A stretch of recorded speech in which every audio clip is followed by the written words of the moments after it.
Hoy hablaremos de la barba en Rusia, de la persignación y de los Raskolniki, que ya veremos quiénes eran. Todo esto sucedió en Rusia a fines del siglo XVII y comienzos del XVIII. Se trataba de una disputa entre el zar de Rusia y los patriarcas de la Iglesia Ortodoxa rusa.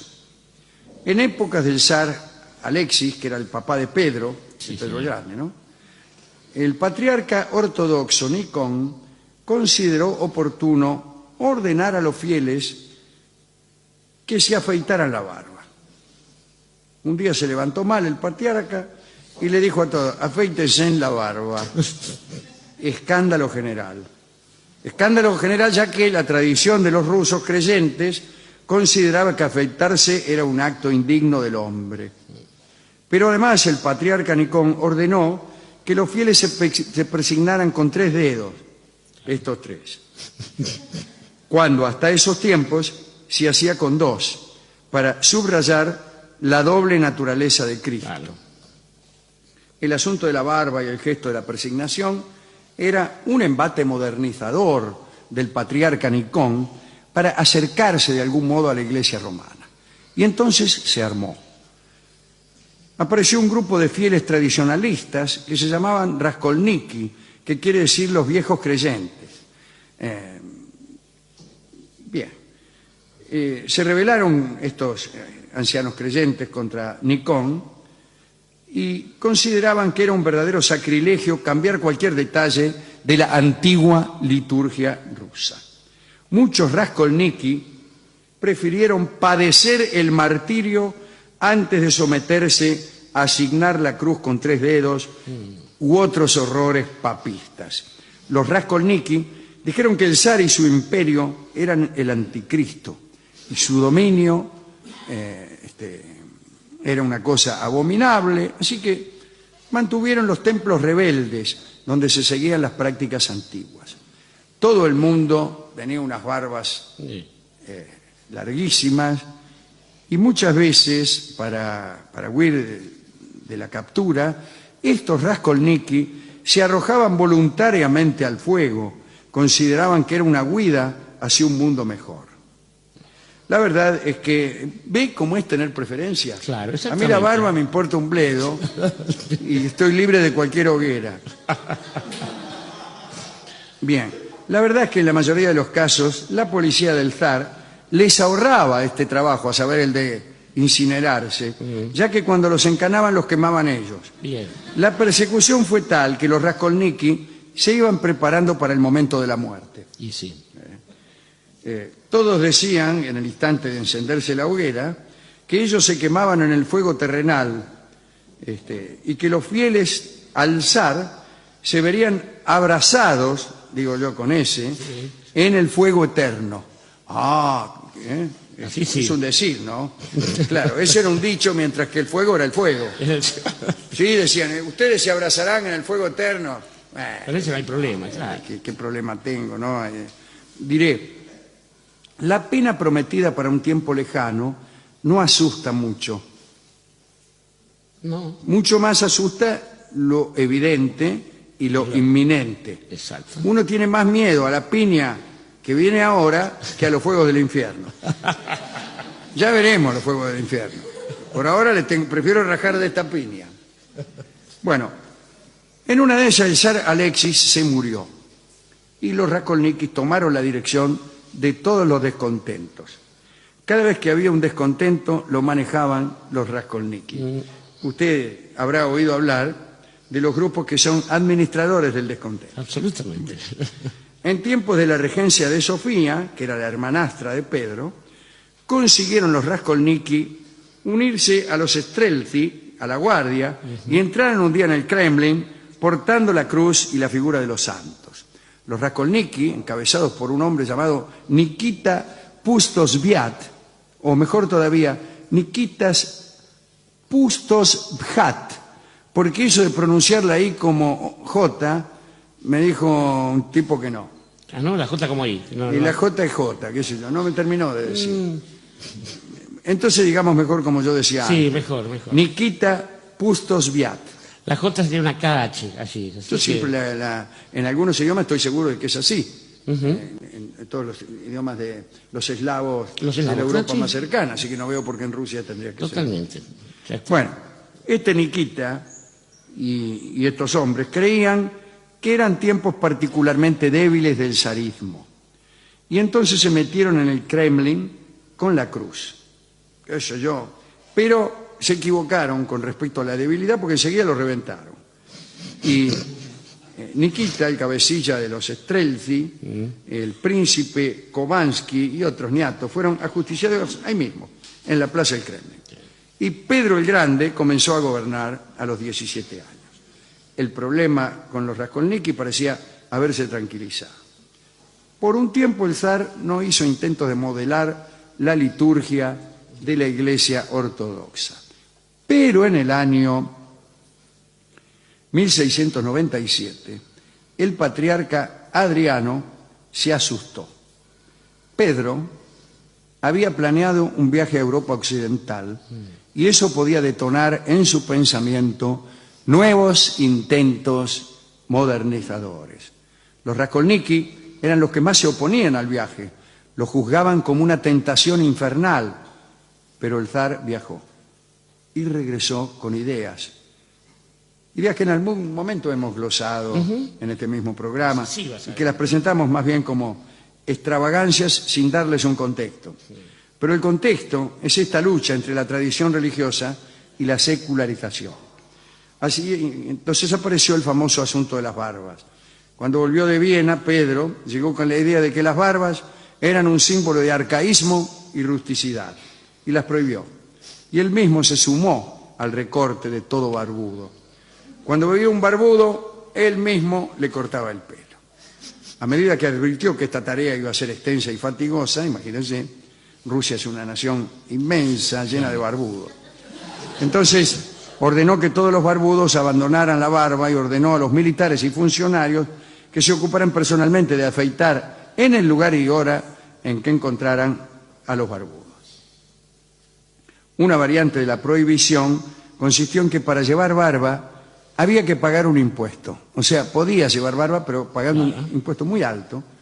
Y el recibo era una especie de medalla que pendía de un collar y que acreditaba que los portadores estaban en paz con el fisco. Muy bien. Los Raskolnikov, como siempre, conservaron su barba y empezaron a llamar al zar Pedro Belzebúvich, que quiere decir Pedro el hijo de Belzebú. Y arreciaron otra vez las persecuciones. Pedro redujo el número de monasterios y de monjes, confiscó sus bienes, mantuvo rigurosa vigilancia a las comunidades. La guardia zarista detuvo con látigos y navajas de afeitar a las personas.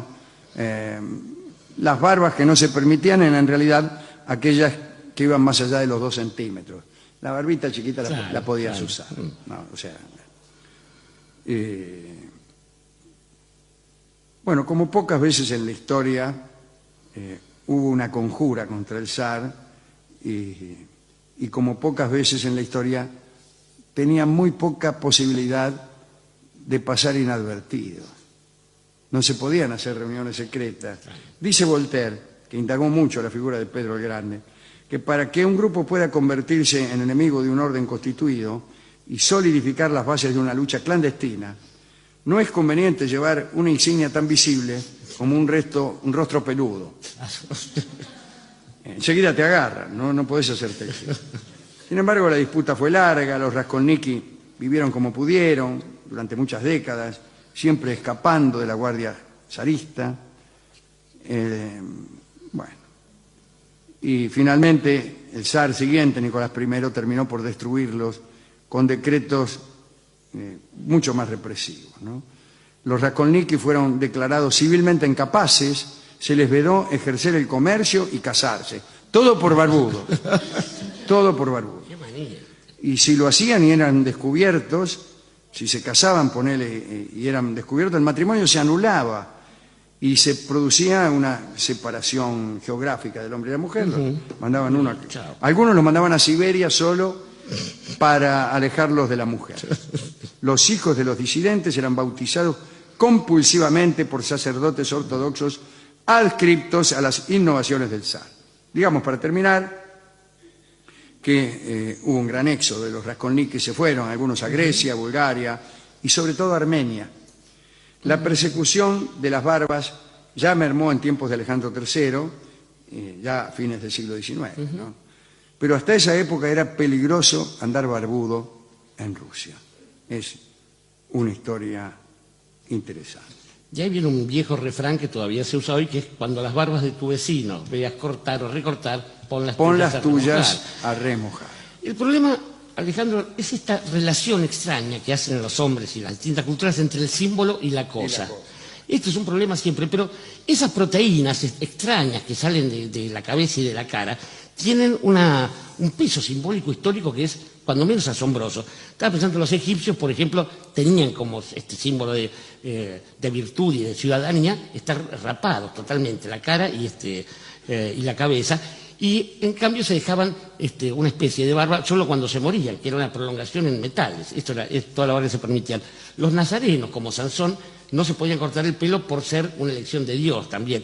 Los chinos usaban una coleta, que era el símbolo del honor, y cuando se la cortaban era peor que reventarlos de cualquier otra manera. Los francos, cuando eran privados de su pelo, suponían que era degradado. Degradante.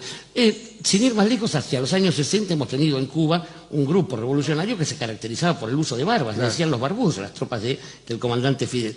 Y en nuestras Fuerzas Armadas, yo recuerdo en la Marina de Guerra, una vieja tradición británica establece que los oficiales pueden tener bigote de una manera más festivalera, y los suboficiales son cortitos, como bigote de zumbo, como se dice por ahí. También tuvimos aquí el motín de las trenzas de los patricios, que terminó en el convento de San Ignacio.